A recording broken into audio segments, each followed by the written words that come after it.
a quick tutorial. I have another lady that walks through how to do this, but I wanted to do it quickly with our computers so that you could see it, because in your Exploring Technology module for 3D computer aided drafting or design, this assignment right here requires you to turn in a GX code.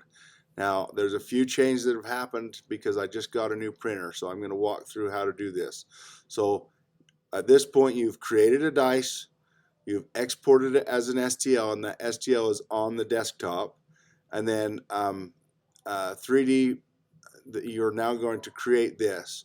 In order to do this, you're going to need to be on the computer with Flash Print, which could be in my lab for you to be able to do it. So you'll have to get this STL, maybe email it to yourself so that it's on your it's in your email, and open up in my lab how to get to the 3D print software.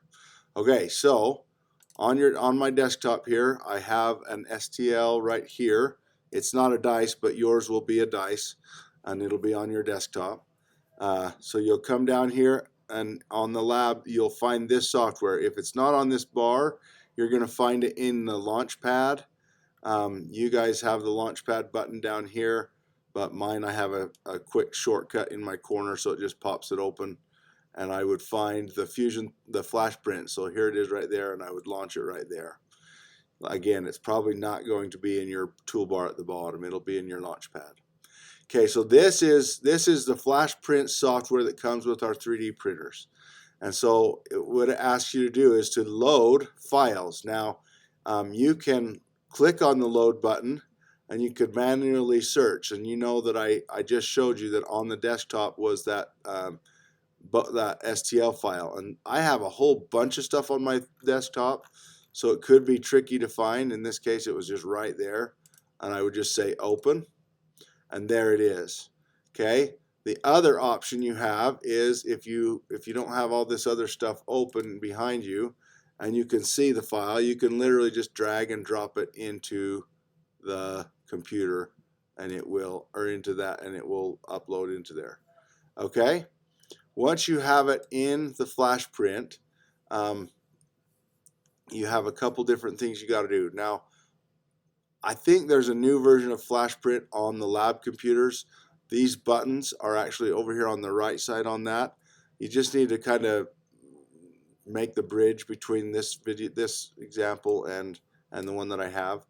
But essentially, when I select it, it turns kind of white, and then I can do any kind of editing that I want on that particular object. I can 3D print multiple things at a time if I want to. So anyway, I'm going to move it. If I click twice, it opens up this window. If I only click once, I can drag and move it around manually. Oh, it looks like it brought in several of them when I was clicking. So I'm just going to delete. I think I'm going to delete them. I actually have to hold the command button down and then click delete. And so now I'm going to check on this, and I like to make sure that I click on the platform, and then I'm just going to put it in the center. Now I want to show you something that's pretty important. It has to be blue on the bottom. So the way I rotate it around is I have a right mouse button. It's not one of those stupid Mac mouses. It's a real mouse that does the right things. And so I hold the right button and I click, and it allows me to rotate and look underneath it. So make sure that that's blue. And that when I clicked on center, so if I'm moving it and I move it up like this, it should, oh, it didn't move. Oops. Yeah, so see how it's way out. Those errors popped up. If I just tell it to be on the center and on the platform, then it will work. Okay.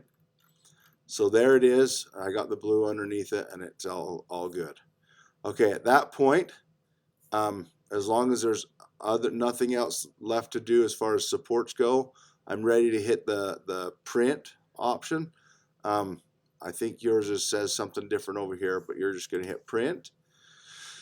You want to go with all the default settings. However, I did just barely get a new printer. And so This is not letting me switch to the printer, switch my printer. But you'll, if you're going to print on our new printers, we'll have to make sure you do the Creator Pro 2 will be the option right here. Okay, and then you'll say OK.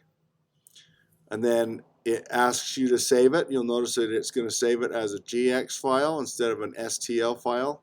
If you remember, the other one was an STL that we saved. And so now it's just going to be this is the file that you will need to submit it into Canvas to print, and it is also the file that you will need if you're actually going to print something. You can't just print from an STL file. You have to have the code file for this. Okay, so I would hit. I'm putting it on the desktop.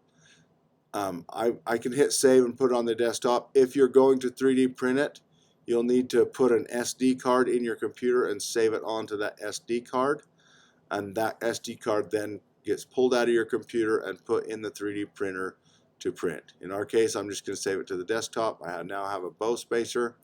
I close this. That file will be here. There it is right there. You'll notice it's a GX code, and this is the file that you'll upload to turn into your canvas. And that's how you 3D print something. Okay, let me know if you have questions.